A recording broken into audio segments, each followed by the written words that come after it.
안녕하십니까. 한국인의 탄생의 함재봉입니다. 지난 시간에는 조선 사람들이 언제부터 제사를 지내게 되었는지, 언제부터 사당을 지었는지, 그리고 언제부터 족보를 만들게 되었는지 이런 거를 쭉 말씀을 드렸습니다. 주자성리학이란 체제가 들어오는 과정에 대해서 보다 자세히 말씀을 드렸는데요. 그 주자성리학 체제가 뿌리를 내리기 시작하면서 조선 여성들의 삶이 어떻게 바뀌었나, 조선 여성들의 처지가 어떻게 바뀌었나, 이 부분을 살펴보도록 하겠습니다. 한국인의 탄생, 이제 시작하겠습니다.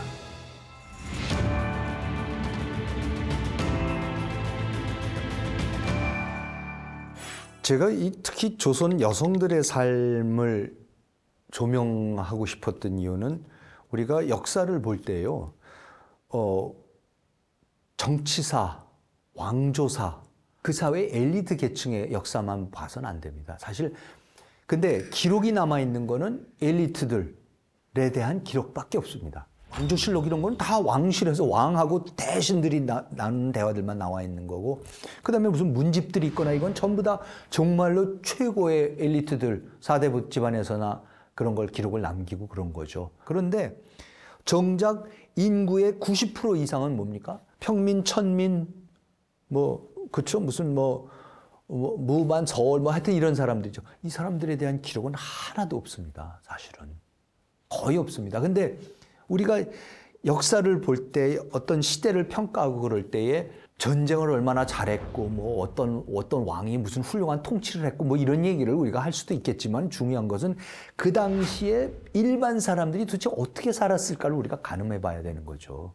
근데 그랬을 때에 너무나 우리 기록이 없는데, 다행히도, 천만다행히도 19세기부터 들어오기 시작하면은 서양의 선교사분들이 와가지고 놀라운 기록을 남기죠. 정말로 당시의 시대 상황, 당시의 사회상, 당시의 보통 사람들이 어떻게 살았는가를 우리가 알 수가 있고, 특히 저는 사회의 밑바닥에 있었던, 가장 천대받고 가장 착취당하고 했던 그런 사람들의 삶을 우리가 들여다봐야지 그 사회의 수준과 정도와 모든 것을 가늠할 수가 있는데, 특히 인구의 절반이었던 여성들의 삶을 조명해 보는 것은 우리가 조선 말을 어떻게 볼 것인지, 우리의 근세사를 어떻게 볼 것인지에 있어서 굉장히 중요한 척도가 된다고 생각해서 여성의 삶을 면밀히 저는 들여다봐야 된다고 생각을 했고, 그러기 위해서는 그때의 모습을 정말로 생생하게 절절하게 기록을 남긴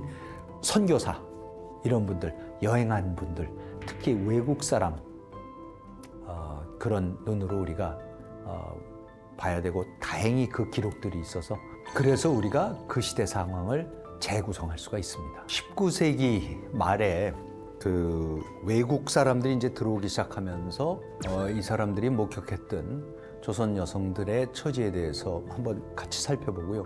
늘 그렇듯이 항상 전 1차 문헌을 우리가 중시해야 됩니다. 그 당시 사람들이 직접 목격하고 직접 기록했던 것이 가장 정확합니다. 그래서 첫 번째로 오늘 봐야 될 슬라이드는 뭐냐면 1894년에서 95년에 우리나라에 와서 우리나라를 샅샅이 보고 경험하고 조선과 그 이웃, Korea and Her Neighbors라는 놀라운 책을 남긴 이사벨라 버드 비숍 여사의 기록, 그 중에서도 조선 여성들의, 그분이 그린 조선 여성들의 모습에서부터 출발을 하도록 하겠습니다. 아시아의 다른 나라들처럼 조선에서도 풍속이 무섭게 부패해 있으며, 그 필연적인 결과로 여성의 보통 처지는 불쾌하리만큼 천하고 열등한 상태에 놓여 있다. 여자는 남자의 반려가 아니라 노예에 불과하고 쾌락이나 노동의 연장에 불과하며, 법률과 관습은 여자에게 아무런 권리도 부여하지 않고, 말하자면 아무런 정신적 존재도 인정하지 않는다. 남편이나 부모의 지배 아래에 있지 않는 여자는 누구나 주인 없는 짐승처럼 먼저 차지하는 사람의 소유물이 된다는 것은 널리 인정되고 법정에서도 공인된 원칙으로서 논박하려고 하는 사람은 아무도 없다. 전에도 말씀드렸듯이 여기서 남편이나 부모의 지배 아래에 있지 않은 여자는 누구나 짐승처럼 먼저 차지하는 사람 것이 된다는 건, 이건 이제 보상 이런 거죠. 우리는 과부를 구제해주는 아름다운 미풍양속 정도로 생각하고 있는 경우도 많은데, 외국인의 눈으로 봤을 때는 너무나도 야만적인 풍습이었고 특히 여자들의 처지가 얼마나 처참했는가를 보여주는 거라고 생각합니다. 다음 글도 그거 못지않게 충격적인 당시의 상황을 얘기를 해주고 있습니다. 달래 신부에 의하면 우발적으로 또는 의도적으로 외간 남자들이 손을 만졌을 경우 딸들은 아버지들 손에, 부인들은 남편들의 손에 죽었고 자살을 하는 경우도 있었다. 최근에는 한 하녀가 자신이 모시는 젊은 아씨를 불길에서 구하려고 시도조차 하지 않고 죽도록 방치한 사건이 있었는데 그 이유를 묻자 불이 난 혼란 속에 어느 외간 남자가 자신의 아씨를 만졌고 따라서 살릴 필요가 없어졌기 때문이라고 하였다. 그렇죠? 뭐 파키스탄 이런 데서 언어 킬링이라고 그러죠. 자기 딸이나 누이나 이런 사람들이 허락하지 않은 연애를 하거나 이러다가 걸리면은 죽이고 그런 경우가 있습니다. 그 명예와 정조를 지켜주기 위해서 그 집안의 명예를 위해서 딸을 죽이고 누이를 죽이고 하는 그런 관습이 있었는데요.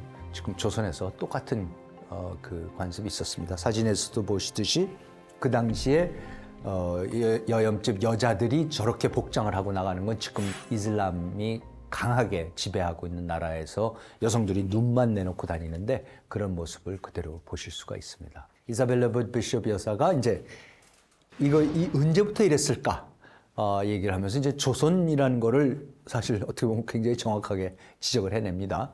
여성들을 가둬놓는 전통은 500년 전 현재의 왕조에 의해서 시작되었다. 그 당시에는 가족을 부패한 사회로부터 보호하기 위해서 시작되었다고 한다. 그 전통이 오늘날까지도 지속되고 있는 것은 한 조선 사람이 허버트 존스, 그 당시에 선교사 중에 한 사람이었습니다. 허버트 존스 씨에게 솔직히 털어놓았듯이 조선 남자들이 자신들의 부인을 믿지 못해서라기보다는 서로를 믿지 못하기 때문이라고 생각된다. 이는 어찌 보면 당연한 일이다. 왜냐하면 조선의 도시 사람들과 상류층의 부도덕성은 상상을 초월한다. 자, 그러면 왜 언제부터 이렇게 조선 여성들의 지위가 하락하기 시작했는가? 그걸 이제 오늘 본격적으로 살펴보도록 하겠습니다. 우선 첫 번째는 주자성리학의 도입이죠. 주자성리학의 도입으로써 여성들이 재산권을 갖고 있었고 남자들이 장가들어서 살던 결혼제도도 바뀌고 무조건 장자상속의 종법제도 그리고 남자 중심의 남존여비의 시스템이 뿌리를 내리기 시작하면서 여성들한테는 이름도 주지 않고 돌림자 이름 같은 거 주지 않습니다. 이제 그러면서 그 남성 중심의 사회가 만들어진 게 이제 첫 번째 우리가 여러 번 살펴봤던 그 부분이고요. 두 번째는 이제 임진왜란 때 경제가 완전히 이제 붕괴를 하는 거죠. 그래서 경작지가 임진왜란 전과 후에 3분의 2가 이제 파괴가 되고 그럼으로써 경제가 몰락을 하기 시작하는데 여러분 경제가 몰락하면요 항상 뭐 남성들도 힘들어지지만 특히 평민들, 천민들의 여성들의 삶이 정말로 고달파집니다. 왜냐하면 먹이고 입히고 하는 문제를 여성들이 해결해야 되는데 그 문제를 참 가난해지기 시작하면은 해결하기 힘든데 조선의 후기가 임진왜란 후기가 이제 그런 일이 벌어졌습니다. 자, 근데 그런 어떤 거시적인 뭐 종교적이거나 경제적이거나 이런 문제만이 아니라 뭐 윤리 도덕 문제에 있어서도 조선 여성들을 정말로 놀랍게 속박하기 시작하는 계기가 있었는데 그것이 다름 아니라 병자호란이었습니다. 병자호란을 통해서 여성들에 대한 이 정조, 조선 여성들의 정조에 대한 집착이 조선 남성들 사이에서 굉장히 강해집니다. 아까 비숍 여사가 그랬죠. 이게 원래 조선 초기에는 사회가 혼란해서 여자들을 보호하려고 그래서 시작된 것 같은데 나중에 가면 남자들이 서로를 믿지 못해서 여자들을 가두기 시작했다. 이제 이런 얘기를 하는데 사실은 병자호란이라는 것 때문에 조선 여성들을 가두기 시작하는 그 제도가 주자성리학과 종법제도와 이런 것만이 아니라 이러한 전쟁을 겪고 나면서 그 전쟁을 해결하는 방법, 새로운 도덕적, 윤리적 결정을 내리고 가치관을 설립을 하면서 그때부터 더욱더 여성들을 속박하는 일이 벌어지기 시작합니다. 자, 대표적인 게 뭐냐면 뭐 잘 아시는 분들 많이 계시겠지만은 소위 환향녀 문제입니다. 뭐냐면 병자호란을 통해서 이제 수십만 명이 그 포로로 그 청나라 군사들한테 이제 잡혀가죠. 많은 경우에는 거기서 그냥 그 조선 사람들 노예로도 쓰고 그러기도 했지만 또 많은 경우에는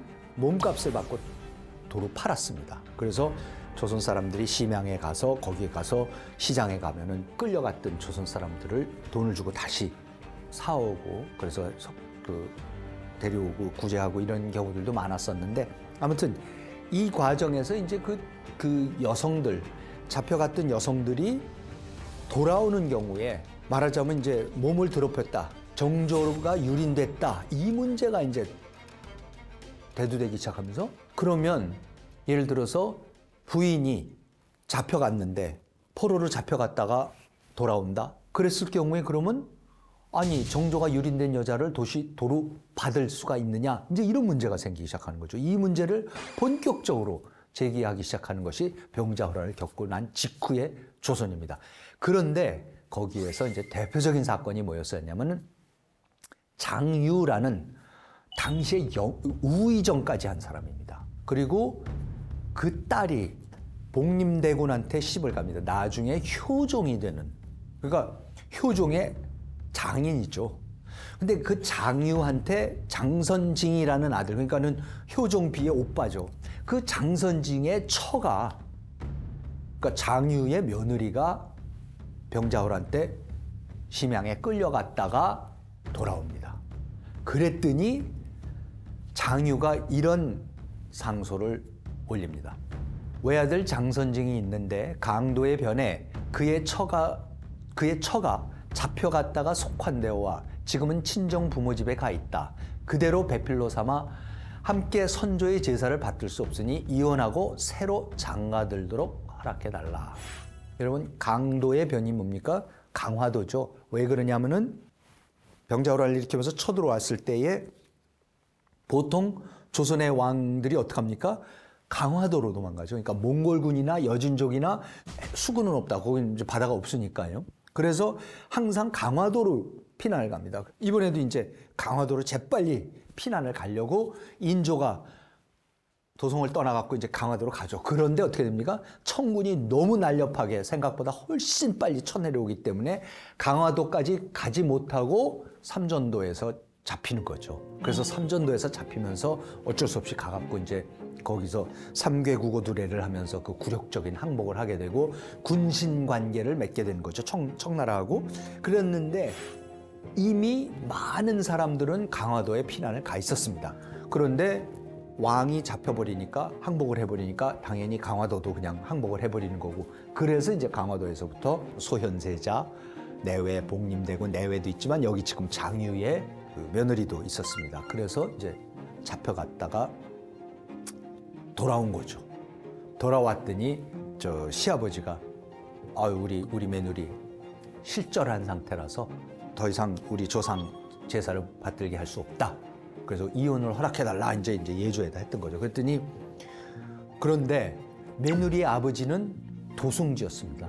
한의경 도승지 그러니까 비서실장이에요. 지금 비서실장이 딸이 심양에 잡혀갔다 왔더니 우의정이 이제 시아버지가 그 실절했다고 이혼을 시킨다 그러니까는 아이 도승지가 가만히 있겠습니까? 아니 당신이 무슨 증거가 있어서 우리 딸이 어떤 고초를 당하고 왔는데 이게 무슨 소리냐 하면서 절대 안 된다 그러니까 예조에서는 우의정하고 도승지가 싸우니까 도저히 안 되겠습니다 하면서 임금님한테 저 어전 회의를 인조한테 어전 회의를 하십시오. 그래서 어전 회의를 하면서 그때의 영의정이었던 최명길이 이런 발언을 합니다. 이 자리에서 뭐라고 했냐면 신이 전에 심양에 갔을 때 출신 사족으로서 속환하기 위해 따라간 사람들이 매우 많았는데 남편과 아내가 서로 만나자 부둥켜 안고 통곡하기를 마치 저승에 있는 사람을 만난 듯이 하여 길 가다 보는 사람들이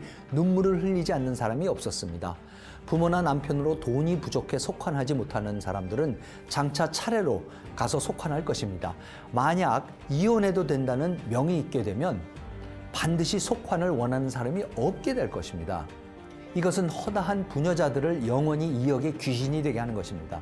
한 사람은 소원을 이루고 백집에서 원망 품는다면 어찌 화기를 상하게 하기에 충분치 않겠습니까?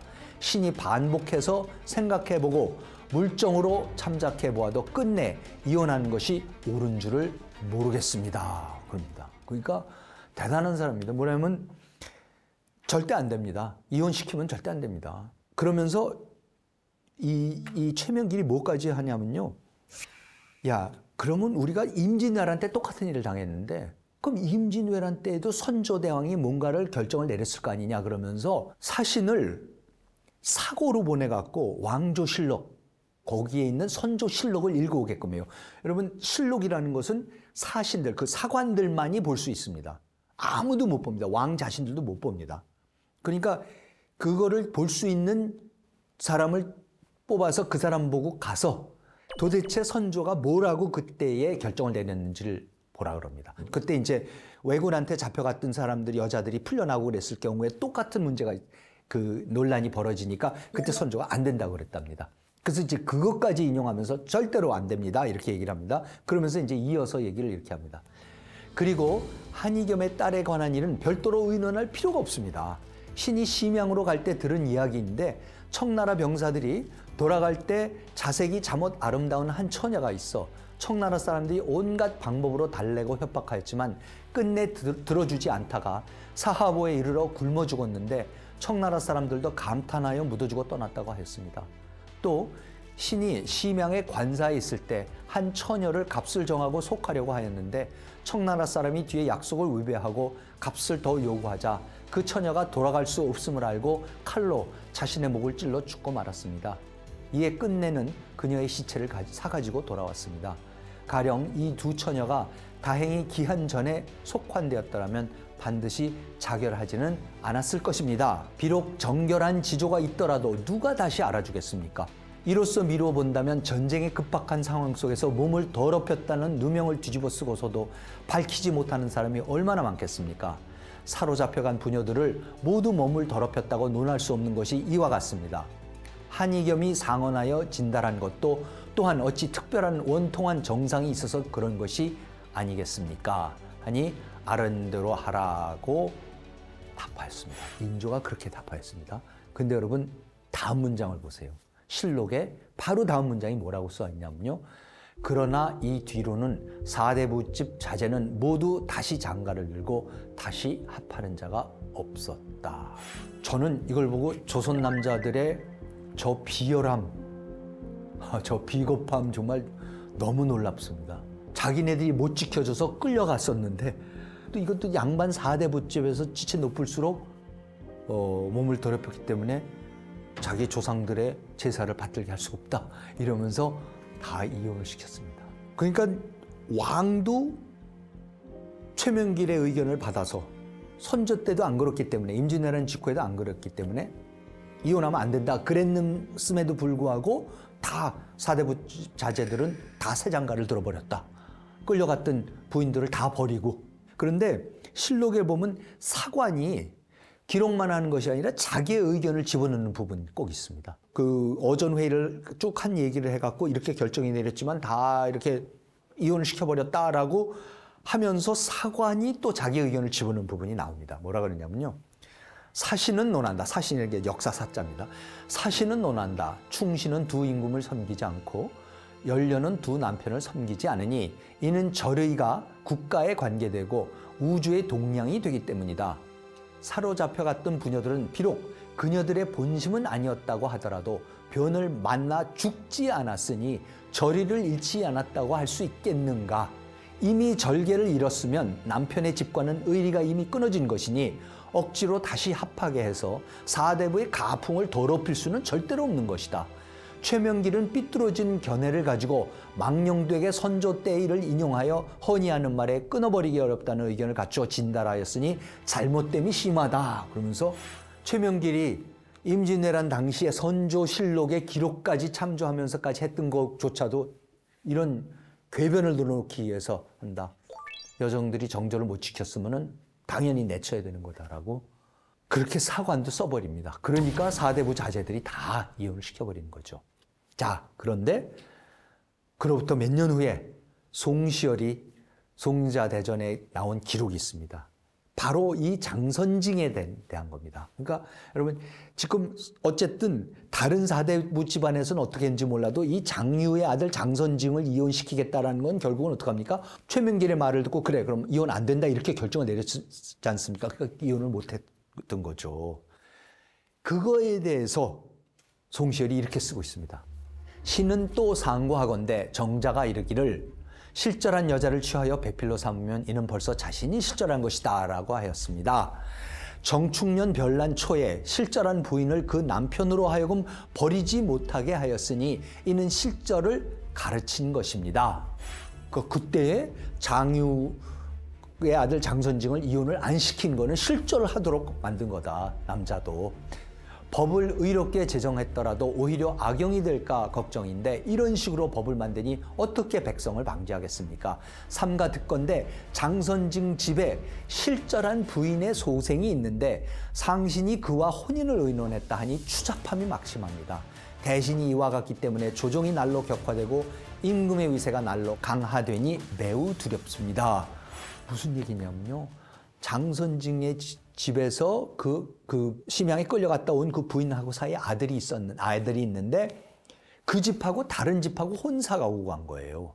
혼사가 오고 갔다는 조차도 추잡하다는 겁니다. 지금 어떻게 그런 집 자제하고 결혼할 생각을 하는 대신이 있느냐라면서 비난을 하는 겁니다. 이런 식으로 결정을 내리고 법을 만드니까 나라가 지금 이 모양 이 꼴이다라면서 실절한 여자들을 내치지 못하게 한 것이 잘못된 결정이었다라고 얘기를 합니다. 이제 이 부분을 읽으면서 야 정말 어떻게 저렇게 모든 일을 저렇게 여자들한테 다 떠넘기고 저렇게 비겁한 얘기를 할 수가 있을까 하는 생각을 했었는데 저는요 이거에 대한 정말 놀라운 객관적인 자료를 찾았습니다. 제가 책을 쓰면서 그 당시에 여러 가지 책들에 대해서 읽다가 너무나도 놀라운 얘기를 발견했는데 이게 뭐냐면 미국 학자 패트리시아 이브레이라고 일리노이 대학에 있는 유명한 중국학 하는 교수가 쓴 편집한 책이 있습니다. 책 제목이 Chinese Civilization: A Source Book 그래갖고 중국 역대 유명했던 기록들 이런 것들을 발췌해갖고 자기가 번역을 해서 낸 책이 있는데 거기에 보면은 양주 11기라는 책이 있는데요. 그 책의 내용을 쭉 그걸 완전히 번역을 했는데 그 중에서 제가 그걸 읽다가 발견한 대목입니다. 우선 이게 배경이 뭐냐면요. 양주 11기라는 게 뭐냐면 청나라가 이제 명나라를 제압을 하고 명나라가 무너진 다음에 청나라가 들어가서 그래서 처음에는 이 중국 사람, 명나라 사람들이 청군을 다 환영을 했습니다. 왜냐하면 너무 그전에 이자성의 난이 있고 너무나 어지러운데 오히려 청군이 들어와서 질서를 잡고 그러니까 처음에는 환영을 했었는데 그러니까 중국 사람들이 청조에 아주 결사적으로 저항을 하기 시작한 게 뭐냐면 변발령이 내립니다. 여러분. 변발령이 뭔지 아세요? 변발이라는 게 중국 사람들이 이렇게 앞에 머리 이렇게 면도같이 하고 그 다음에 어떻게 하면 머리를 이렇게 따지 않습니까? 남자들이. 그걸 변발이라고 그러는 거죠. 이건 만주족들의 머리죠. 그렇죠? 원래 머리는 어떡합니까? 상투를 틀었죠. 남자들이 똑같이. 제갈량도 상투를 텄고 다 상투 틉니다. 선곤도 상투 틀었고 그 상투가 없어지는 게 청나라 때문에 없어지는 거죠. 그 전까지는 조선의 상투나 중국의 상투나 똑같았습니다. 근데 그 상투를 다 잘라버리라는 거예요. 지금 청나라가 들어오면서 여진족이 변발령이 내리니까 이제 한족들이 중국 사람들이 들고 일어났습니다. 그래서 그것 때문에 청나라가 수없는 전쟁을 하면서 이걸 평정하러 다닙니다. 그러다가 도저히 안 되겠어서 청조정이 뭐라 그런지 아세요? 어느 날 안 되겠다. 이제 똔대를 진짜 보여야 된다. 다음부터는 만일에 변발에 반대해서 저항을 하다가 함락이 되는 도시가 있으면 그 도시에서는 남녀노소 다 죽여버린다. 완전히 전멸을 시켜버리겠다 그럽니다. 그래서 실제로 양주라는 도시에 가서 양주가 또 반발이 있습니다. 양주는 여러분 양자강 삼각주에 있는 가장 큰 도시, 무역의 그 도시였었습니다. 그 번창하는 도시에서도 또 반란이 일어나니까 그거를 공략을 해갖고 청군이 들어가서 함락이 된 다음부터 10일 동안 처참한 학살극을 벌입니다. 근데 그 학살극을 벌이는 거를 그 중에 한 사람이 살아남아갖고 그거를 다 기록을 해가 한 게 남아 있었던 거죠. 그게 양주 10일기입니다. 10일 동안 양주에서 겪은 일입니다. 그런데 이 사람이 그러니까 매일같이 이 집 저 집 이 창고 저 창고 뭐 지하실 베라벨대 다 숨으면서 간신히 10일을 버텨냈는데 이날도 또 이제 어느 집에 피해서 또 어느 집 벽장에 이제 숨었답니다. 그래서 벽장에 숨어 있는데 자기가 숨어 있는 그 벽장이 있는 방에 지금 청군 병사들이 들어온 거예요. 중국 여자들을 데리고 끌고서. 그러면서 이제 여자들이 희롱을 하는 거죠, 거기서. 근데 희롱을 하다가 그 청나라 병사가 이런 말을 했다라는 기록이 지금 양주 11기에 나오는 거를 제가 페트루시아 이브레이 교수가 번역한 영어로 된 걸 제가 찾아서 읽어서 다시 번역을 한 겁니다. 이런 대화가 옵니다. 청해 군사들은 사람들에게 자주 말했다. 우리가 고려, 그러니까 그 당시 고려라고도 불렀습니다. 조선을 정복했을 때는 수만 명의 여자를 포로로 잡았다. 그러나 그중 단 한 명도 정조를 잃지 않았다. 그런데 중국 같은 대국 여자들은 어찌 이리 수치심을 모르는가 라면서 청군 병사들이 본인 입으로 그러는 거예요. 아니 우리가 그때 몇 년 전에 조선에 쳐들어가서는 수십만 명을 잡아왔는데 그중에는 조선의 여자들은 단 한 명도 실절한 여자가 없었다. 그러니까 아까 최명길 말대로 뭡니까? 자결을 하거나 굶어 죽거나 하면서 그걸 다 뿌리쳤었는데 그런데 중국 여자들은 왜 이렇게 정조를 못 지키냐 오히려 이렇게 얘기를 하는 거예요. 그러니까 뭐냐면은 지금 장선징의 부인에 대해서 장유 그다음에 그 사관들 이런 사람들이 갖고 있었던 조선 여성들에 대한 그 의심과 오해 오히려 중국 병사들 청나라 병사들의 입으로 그건 아니었다라고 증명이 오히려 되고 있습니다. 그런 거를 보면은 정말 조선의 여성들은 대단했다. 조선 남성들에 비해서는 비할 바 없이 대단했다. 그런데 이런 기록들이 조선의 기록에서도 나옵니다. 이정함이라는 유명한 선비가 임진왜란을 겪고 나서 이런 글을 쓴 게 있습니다. 선비가 세상에 태어나 옛사람의 글을 읽고 옛사람의 절의를 사모하여 평소에는 큰 소리 치면서 의에 죽고 구차히 살기를 원하지 않는다고 말한다. 그러나 국가가 위험하고 어려운 전쟁으로 빼앗고 약탈하는 때를 만나면 목숨을 버리고 의리를 취하는 자가 백중 한둘도 없는 법인데 부인이나 처녀들 중에는 반대로 그렇게 할 수 있는 사람들이 간혹 있으니 나는 이를 우리 가문의 세 절부에서 보았다. 임진왜란 당시에도 놀라운 기록들 많습니다. 여러분 놀라운 기록들을 보고 있으면요. 조선의 여성들은 끝까지 싸우는 모습들이 너무나 많이 나옵니다. 그런데 이때부터 어떡합니까? 그 다음부터는 그렇게 여성의 정조가 중요해지기 시작하면서 이때부터 조선에 뭐가 세워지냐면요. 연료문이라는 것이 본격적으로 세워집니다. 그래서 연료문의 통계를 보시면요. 몇십 배가 늘어납니다. 연료들이 갑자기. 그리고 이 병자호란 전에는 연료라 그러면은 뭐 수절만 해도 연료고 그랬는데 병자호란부터는 연료의 기준이 뭐냐면 실절할 상태가 됐을 때 자결을 하느냐. 남편이 죽으면 따라서 죽느냐 안 죽느냐를 가지고 연료의 기준을 세우는데 그 연료비가 전국에 세워지기 시작하는 겁니다. 그러니까 자기네가 못 지켜준 그 조선 여성들의 정조를 여성들 보고 지키라 그러고 이제부터는 우리가 지키겠다 그러면서 연료비를 세우고 여성들을 꼼짝없이 속박을 하기 시작하는 상황이 벌어지면서 여성들의 지위는 급전직하로 떨어지기 시작합니다.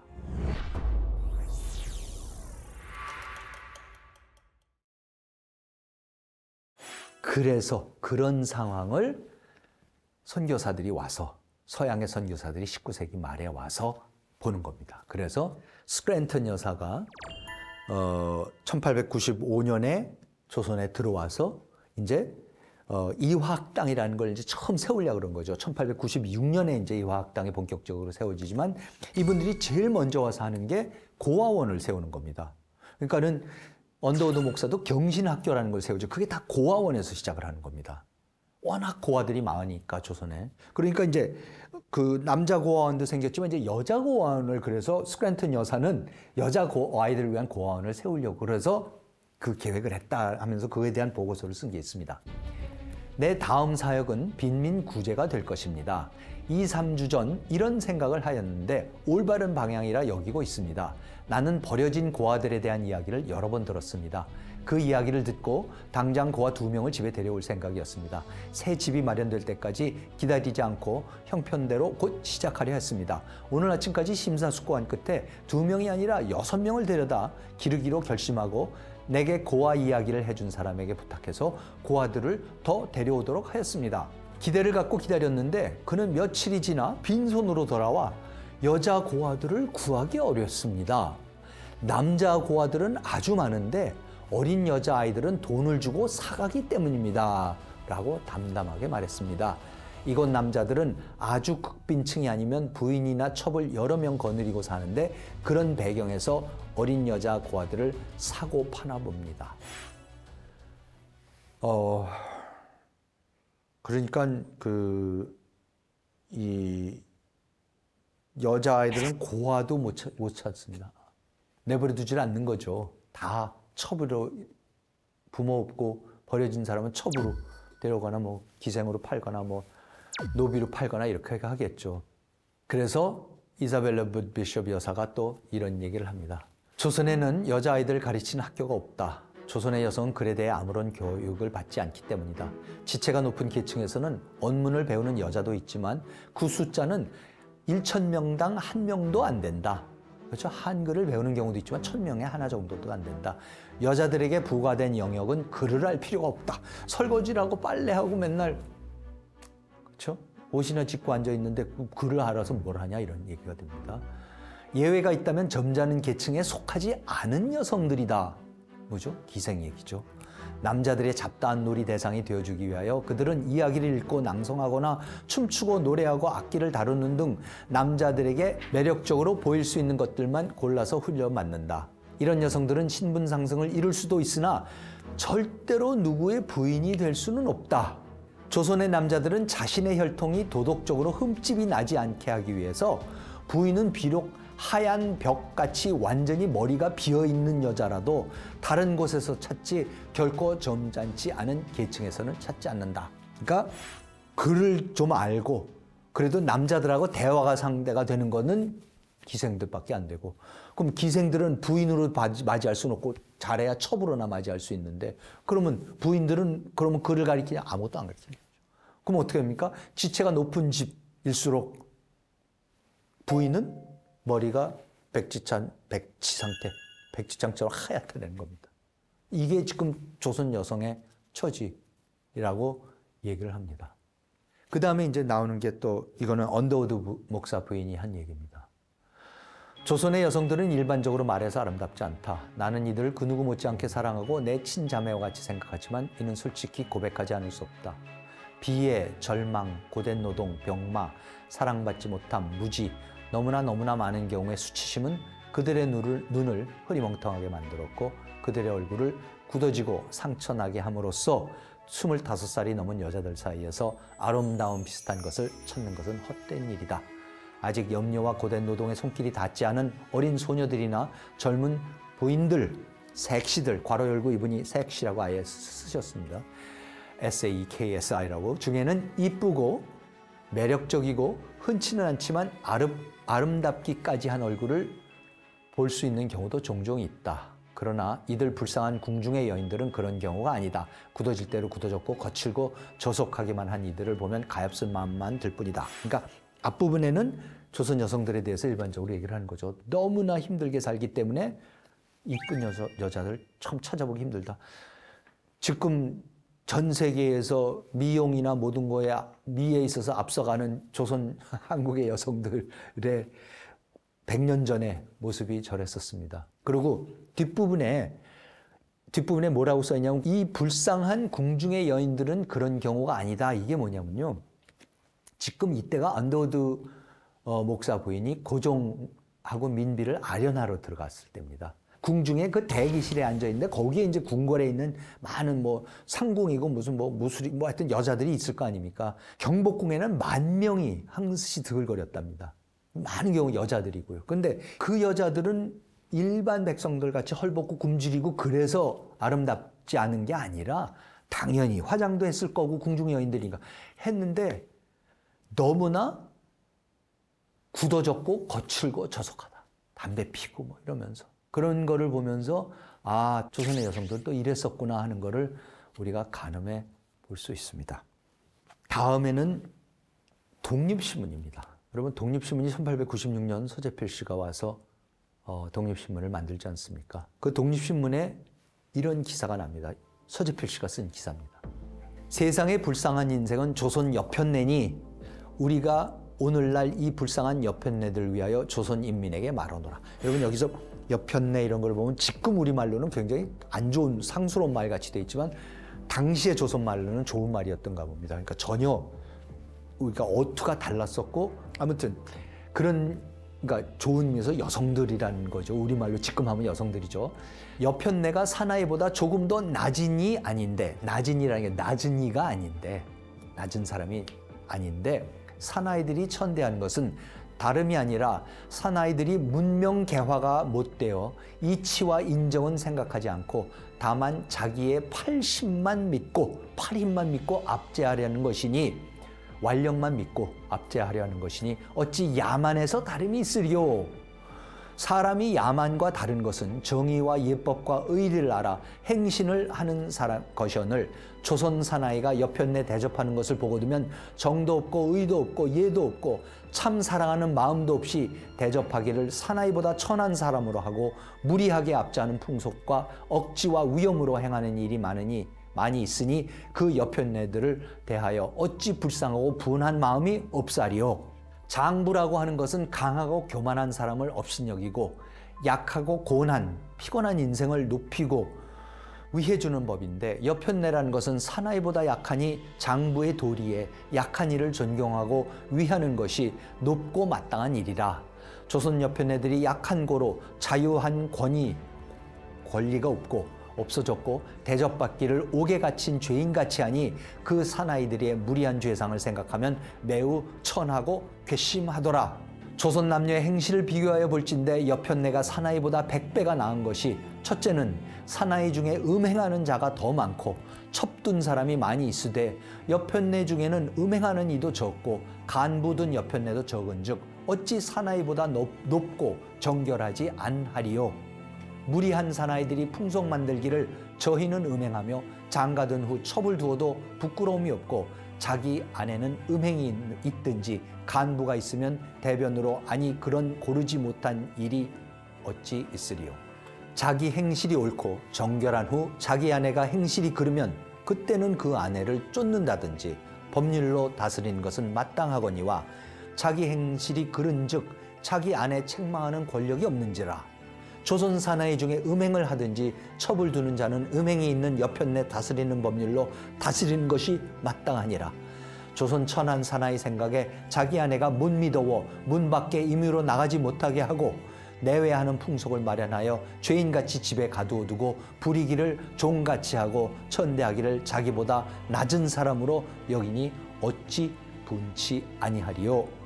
아내가 죽으면 후취하는 것은 저희들이 옳은 법으로 작정하였고 서방이 죽으면 개가하여 가는 것은 천히 여기니 그것은 무슨 의리인지 모를러라.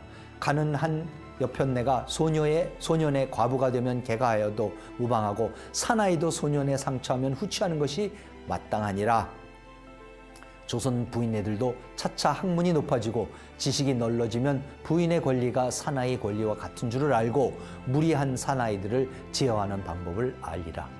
그렇기에 우리는 부인네들께 권하노니 아무쪼록 학문을 높이 배워 사나이들보다 행실이 더 높고 지식도 더 넓혀 부인의 권리를 찾고 어리석고 무리한 사나이들을 교육하기를 바라노라.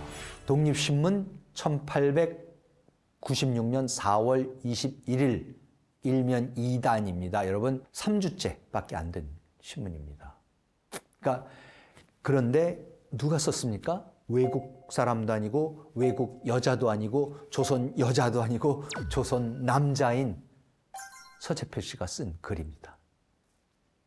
그 서재필 씨의 눈에서 보기에도 있을 수 없는 일을 지금 조선 여성들이 당하고 있다. 조목조목 들어서 조선 남자들의 위선과 야만을 매섭게 비난하고 있습니다. 다음 하나 또 보겠습니다. 이거는 이제 조선 남성이 본 조선 남성입니다. 그러니까 이거는 윤치호 선생이 또 쓴 일기에 쓴 글입니다. 1903년 6월 19일자 일기에 나오는 글인데 이런 글이 있습니다. 조선인 남성은 이기주의의 화신이다. 조선인 남성은 자신이 편하기만 한다면 아내와 자녀들이 편하게 지내는지 불편하게 지내는지 조금도 신경 쓰지 않는다. 사실 아내들은 자신의 군주이자 주인에게 봉사하는 것만이 의무인 하인일 뿐이다. 우리 어머님은 새벽부터 밤 늦게까지 즐겁게 일하신다. 사람들은 모두 각자 따로 상을 받아야 하고 함께 식사하는 시간이나 장소가 없기 때문에 어머님과 하녀들은 오랫동안 음식을 준비하고 밥상을 차리는 일로 하루 종일 정신없이 바쁘다. 정해진 시간에 공동식당에 차린 공동식탁에서 식사를 한다면 걱정거리와 문제거리가 많이 줄어들 것이다. 하지만 우리 아버님은 그렇게 터무니없는 제안에는 전혀 귀를 기울이지 않으신다. 라면서 1903년 6월 19일자 일기에 썼습니다. 지금 여기서 쓰고 있는 자기 아버님 얘기가 윤웅열 씨입니다. 윤웅열 씨는요, 여러분, 정말로 개화파였습니다. 개화파인데도 전세대는 이랬었던 거죠. 그러니까 윤웅열 씨가 일찌감치 신사유람단 때 일본에 건너가서 그때의 후쿠사와 유키치도 만나고 그다음에 영국 영사도 만나고 다 만나고 옵니다. 그러면서 오자마자 어떡합니까? 오자마자 자기 아들 16살짜리 아들 윤치호를 일본에 보내는 거죠. 그래서 후쿠사와한테 의탁을 해서 후쿠사와가 동인사에 보내줘서 1년간 일본말을 배우고 6개월간 영어를 배우고 후투공사가 주조선 미국 공사가 부임할 때 그때 도쿄에서 만나서 후투공사의 통역으로 18살 때 다시 조선에 들어와서 있다가 갑신정변이 12월에 일어나서 실패하고는 이제 외국에 나가서 상해로 먼저 가서 상해의 중서서원이라는 앵글로 아메리칸 칼리지라는 데 가서 4년 동안 영어로 대학을 졸업을 합니다.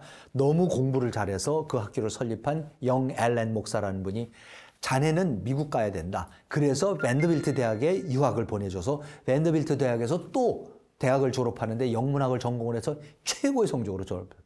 거기 선생들이 어떻게 이렇게 똑똑한 사람이 있냐 그랬습니다. 영어로 강연을 하면서 그 동네에 그 주변에 미국 남부를 돌면서 강연을 하면서 학비를 벌었답니다. 그러고 나서는 그것도 모자라서 에모리 대학에 가서 석사 학위까지 하고 그러고는 이제 상해에 돌아가서 거기에서 자기가 배웠던 중서서원에 가서 3년 동안 또 교수, 영어로 교수 노릇을 하고 그러고 나서는 갑오경장이 나니까 조선에 이제 다시 들어오게 되는 거죠. 자, 이런 분이 전 세계를 지금 다 왔습니다. 그러니까 뭐 조선말하고 한문은 물론이고 일본말, 영어, 중국어 다 하는 분입니다. 가장 열려있고 가장 세상을 많이 봤고 대단한 분인데 이분이 돌아와서 조선에 와서 보니까 그런데 도대체 우리 어머님은 참 좋으신 분이라서 남편을 봉양을 하고 자식들을 위해서 그렇고 온갖 손님들을 다 치르지만 이게 얼마나 고되고 힘든 일이냐. 그런데 도대체 서양식으로 가서 보면요. 식구들이 밥 먹을 때 되면 그냥 다 한 번에 다이닝룸에 앉아갖고 식탁에 앉아갖고 다 같이 밥 먹고 치우면 되는데 이거는 또 이제 양반집이라고 다 독상을 그것도 식사 시간도 없었습니다. 따로. 아무 때나 손님 오면 그냥 그때 밥상을 내는 거였죠. 이제 이런 거를 보면서 얼마나 조선의 여성들이 고되다. 그것도 하층민도 아니라 자기 어머니 같이 굉장히 그래도 지체가 높고 재산도 많고 권세도 있었던 집안에서조차도 여성들의 삶은 이렇게 고됐다라는 것을 또 보여주고 있습니다. 여러분 보통 평민들의 여성들의 삶에 대해서도 했었고 4대 부집 그러니까 윤치호 씨네 집안 같은 그 여성들에 대한 얘기도 했고 근데 정말 이 다음이 이 황태자 비에 대한 얘기가 할 수 있습니다. 참 그 조선 여성들의 처지를 너무 적나라하게 보여주는 것 같아서 한번 같이 읽어드리도록 하겠습니다. 이 역시 윤치호 일기에 나온 얘기입니다. 윤치호 일기가 1904년 11월 6일 날 이런 부분이 나옵니다. 어젯밤에 황태자비 순명효황후 민씨가 돌아가셨다. 아니 의사들이 여성 환자를 진료하지 못하게 하는 부당한 조선의 관습 때문에 강제로 죽음을 당한 것이다. 순종 황제가 비가 둘이 있었습니다. 그러니까 순명 효황후가 있고 순정 효황후가 있죠. 순명 효황후가 지금 아직 세자였을 때, 황태자였을 때의 빈이었고 이 첫 번째 빈이 돌아간 때입니다. 의사가 손목의 맥박을 가볍게 건드리기만 해도 환자의 상태와 환자에게 필요한 처방을 정확하게 진단하는 것은 의학이 자랑할 수 있는 것 이상이다. 황태자비의 경우는 아무것도 볼 수 없었다. 그나마 잠깐 맥을 보는 것도 못했다는 겁니다. 심지어 손도 손목 주위의 좁은 부분을 제외하고는 비단으로 감쌌다. 외국인 의사라면 황태자비를 살릴 수 있었으리라고 확신한다. 황태자비를 진단하기 위해서 60여 명의 의사가 소환되었다. 하지만 그 의사 가운데 환자를 본 사람은 아무도 없었다. 환자를 못 본 거죠. 황태자비를 어떻게 남자 의사들이 들어가서 봅니까? 진단을 못하는 거죠. 의사가 처방전을 지을 때는 전체 의사들의 평가에 따랐다. 의사들이 그렇게 처방전 짓는 과정을 다 끝냈을 때는 쓸모없거나 해로운 것을 제외하면 아무것도 남지 않았다. 그러니까 뭡니까? 회의를 통해 갖고 약을 조제하기 때문에 조금이라도 강한 게 있으면 혹시 무슨 부작용이 있을까 봐 겁나서 다 빼버린다는 거죠. 그래서 아무 쓸데없는 찌꺼기 약 탕제만 남는 거라는 겁니다. 따라서 아무리 유능한 의사라 해도 자신의 능력을 보여줄 기회를 갖지 못했다. 왕족이 궁궐에서 병이 났을 때는 오직 천우신조나 기회나 운수 외에 그 왕족을 구할 수 있는 것은 아무것도 없다. 민영이 갑신정변 당시에 정변파들한테 칼을 7군데나 맞고서 거의 죽어가는 것을 그때에 마침 10월 중순쯤에 알렌 의사가 해피리면 와 있었고, 그리고 그걸 알아서 그때 멜렌돌프하고 후트 공사가 이제 불렀다고 말씀드렸지 않습니까? 근데 그때는 어떻게 했습니까? 남자고 그러니까 어쨌든 간에 그걸 뜯어내고서 다 한의사들 물리치고 꼬매고 자르고 전부 다 해갖고 그 사람을 살려내는 거죠. 상투도 날아가고 다 찢기고 한 사람까지도 살려냈는데 지금 못 살려냈겠습니까? 이 비를요. 그러니까는 이런 거를 아는 윤치호 씨 입장에서는 정말 통탄할 일이죠. 어떻게 이런 일이 있을 수가 있느냐 하면서 서양 의사였으면 무조건 살릴 수 있었을 것이다 라고 얘기를 합니다. 이것이 여자이기 때문에 아무리 황족이라도 황실이라도 겪어야 되는 그런 비극적인 삶이었습니다. 자, 그러면 지금 우리가 지금 대한민국은요, 제가 한국 사람들의 기대 수명에 대해서 한번 찾아봤는데 아주 최신 정보를 하나 찾았습니다. 2024년 각국 국가별 기대 수명 이제 순위가 나온 게 있습니다. 근데 여기 보시면요, 1위가 홍콩입니다. 근데 홍콩은 뭐 사실 독립국가도 아니고 인구도 얼마 안 되기 때문에 한 500만이나 될까요? 그러니까 거기는 어쨌든 그 남녀를 합쳐서 평균 기대 수명이 85.63세. 2위가 사실은 1위가 나라로 치면 1위가 일본입니다. 일본이 84.85, 여성들이 87.88세, 남성들이 81.83세. 그런데 한국이, 대한민국이 그 다음입니다. 평균 84.43세고 여성은 80.28, 남성은 81.32라고 합니다. 지금 우리가 이렇게까지 세계에서 두 번째, 세 번째로 제일 오래 사는 나라가 됐습니다. 이것은 조선이 아닌 다른 나라가 만들어졌기 때문에, 대한민국이라는 다른 나라가 만들어졌기 때문에 가능한 기적 같은 일이 일어났습니다. 그러니까 우리가 우리 역사를 바라볼 때는 어떻게 해서 조선시대에는 여성들이 저런 대우를 받고, 비록 황태자 비례도 저렇게 죽을 수밖에 없었던 그런 사람들이 이제는 세계에서 제일 오래 사는, 그런 남자들보다도 오래 사는 그런 세상이 되었는가. 무엇이 변했고, 무엇이 발전했고, 무엇이 좋아졌고, 무엇이 근대화가 됐기 때문에 이루어졌는지, 조선 사람이 어떻게 해서 한국 사람이 되어서 이런 기적이 일어나는지, 그런 것을 살펴보는 것이, 그것이 우리의 역사, 한국의 역사를 바라보는 관점이 되는 거고, 그런 근원을 캐어내는 것이 바로 역사가 해야 될 일이라고 생각을 합니다. 오늘은 조선의 여성들의 삶이 어땠을까? 그런 것을 말씀을 드렸는데요. 글쎄요, 저도 이것을 조사를 하고 읽고 쓰고 하면서 참 마음이 많이 아팠고요. 참 이런 시대가 있었구나. 우리 선조들이, 우리 선대들이 이렇게 살았었구나. 그러면서 참 오늘의 대한민국에 대한 감사와 이 시대에 사는 거에 대한 고마움도 느껴보고 그랬습니다. 아무튼 우리가 역사를 직시하는, 아무리 아프고 슬픈 역사지만 그를 직시해야지만 우리가 여기 어떻게 왔고 그리고 앞으로 어느 방향으로 나가야 될지를 알게 되는 것 같아서 때론 힘들지만 이 문제를 깊이 한번 다뤄봤습니다. 다음 시간에는 정한론에 대해서 살펴보도록 하겠습니다. 일본에서 일어났던 논쟁인데 조선의 역사에 굉장히 중요한 영향을 미쳤던 논쟁이기 때문에 정한론을 살펴보도록 하겠습니다. 역사적 사건과 인물들을 통해서 한국인의 정체성을 탐구하는 한국인의 탄생. 지금까지 시청해 주셔서 감사합니다. 다음 시간에 다시 뵙겠습니다.